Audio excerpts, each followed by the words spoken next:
Good evening and welcome everybody to Smörgåsballad, songs and tales from the land of the midnight sun. We're going to take you on a journey in Sweden from Easter through May Day, Midsummer and ending up at the crayfish party in August. And we're going to start at Easter, where the dark, depressing nights are becoming just a vague memory, and all of the little girls dress up as påskkärringar, or Easter witches. And you'll find that all of the houses are bedecked with twigs and feathers, like these ones we have here. And this is why.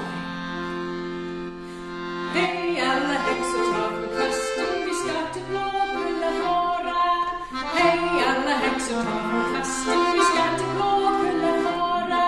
En liten tid, vi flyger kring med mycket mörker och mycket sving. Hej alla häxor tar från kasten, vi ska till Blåkulla fara.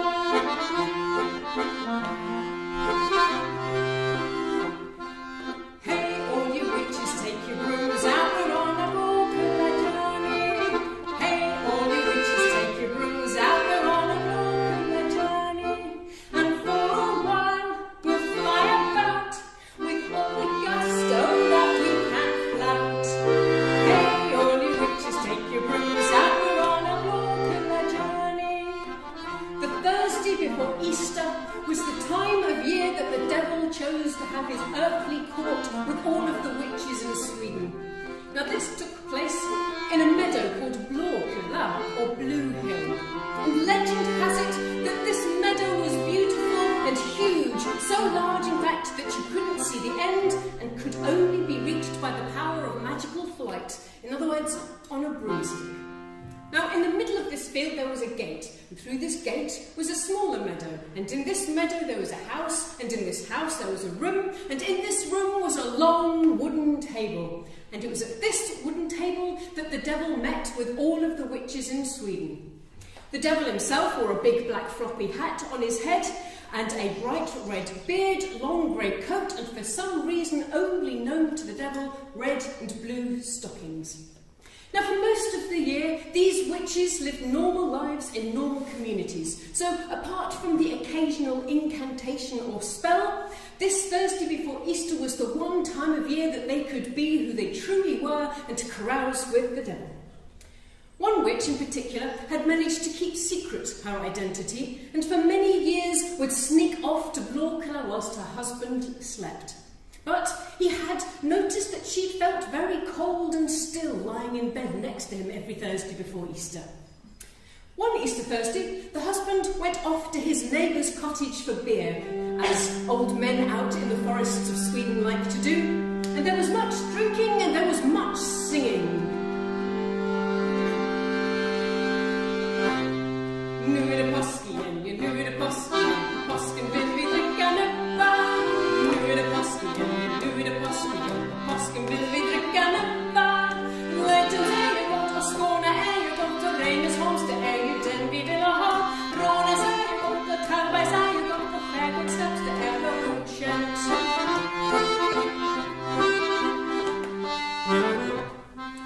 Now it's Easter again, now it's Easter again. At Easter we will drink a nippa. Now it's Easter again, now it's Easter again. At Easter we will drink a nippa. Whiskey it is good and brandy it is good and gin very nice. We like a shot of that. Rum is not too bad and vodka not too bad. And brandy snaps that hits the pot nicely. Many drinks later that night, the husband turned to his friend and said, "Why do you think my wife feels so cold and still in bed next to me every Thursday before Easter?" "That's easy," said the friend. "She's at Blåkulla." "No, she's never an Easter witch." "Well, I think she is, and this is what you must do to prove it. When you go to bed tonight, you must take a sharp knife, stick it in her thigh, and if she doesn't respond, that's absolute proof that she's a witch and she's at Blåkulla." So that night, the husband went to bed, took a sharp knife and stuck it in his wife's thigh and left it there. She didn't flinch, didn't say a word, just lay there apparently asleep. At this, the husband leapt out of bed, ran out to the hayloft and slept in the barn all night. The following morning, the husband gingerly crept through the yard he could see his wife in the kitchen, preparing breakfast as if nothing had happened. And then suddenly he spotted his knife in the water butt, and to his horror, he realised that each year his wife had tricked him into thinking she was next to him by magically putting the water trough in the bed, whilst all along she was off at Blåkulla carousing with the devil. Well, the husband didn't hang around a second longer, jumped on his horse, bolted out of the barn, and was never seen again. And I don't know where he went, and I don't know how long he travelled for, but I'm pretty sure he never went near that farm again, and I bet you anything he always made sure he slept alone on the Thursday before Easter. Hey, all you witches, take your brooms out, we're on a Blåkulla journey. Hey, all you witches, take your brooms out, we're on a Blåkulla journey. And for a while we'll fly about with all the gusto that we can flout. Hey, all you witches, take your brooms out, we're on a Blåkulla journey.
She would win a pair of brand new shoes. The devil agreed. It didn't take Smörgåsballad long to make her plan. First, she went to the wife, and she said to ensure her husband's continued love, she must, in the middle of the night, fetch a knife from the kitchen and then cut 3 hairs from his beard as he was sleeping. Next, Smörgåsballad went to the husband, and she told him that she'd heard some rather worrying gossip in the village that day, that in the middle of the night, his wife was going to try and kill him with a knife as he slept.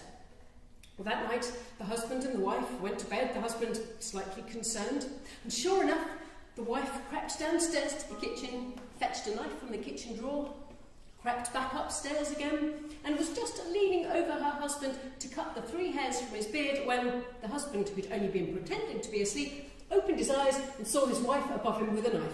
Well, he pushed her out of the way in self-defence, but as he did so, she fell on her knife and was killed instantly. He leapt out of bed, howling in anguish. He'd killed the person that had meant the most to him in all of his life, and he spent the rest of his days living alone in misery and remorse. Smörgåsballad, of course, had gone straight to the devil to tell him what she had done and to claim her prize.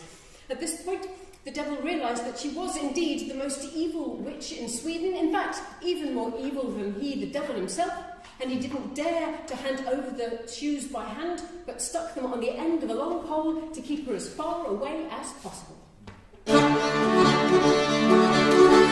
Thank you.